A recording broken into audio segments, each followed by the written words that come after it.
menšom poškodení laku po malom náraze, napríklad kamienkom z cesty, je možné odstrániť dané poškodenie následovne.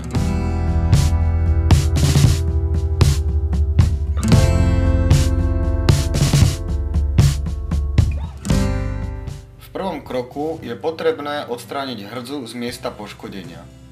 Pre toto odstránenie používame brúsne pero zo sklenených vlákien.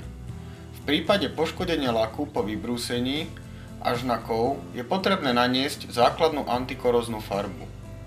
Nanášame ju bodovo priamo na miesto poškodenia.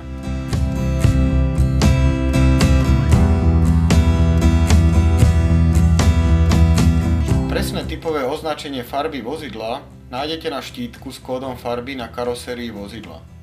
Ten sa nachádza na rôznych miestach karosérie. Jeho polohu vo vašom vozidle nájdete buď v pokynoch na našej webovej stránke, alebo priamo u výrobcu vozidla.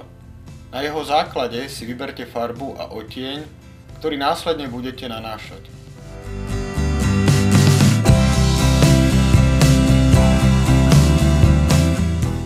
Na nanesenú antikoróznu základnú farbu nanášame bodovo farbu aplikátorom. Tá sa realizuje bodovacím lakštiftom, to znamená tuba s nanášacím štecom.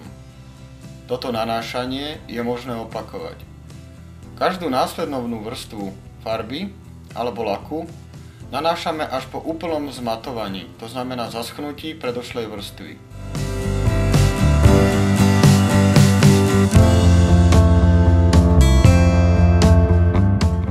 Poslednou fázou opravy je nanesenie vrchného laku. Táto fáza v závislosti od poškodenia a viditeľnosti nie je potrebná. Taktiež ju nanášame bodovo len na miesto nášho poškodenia.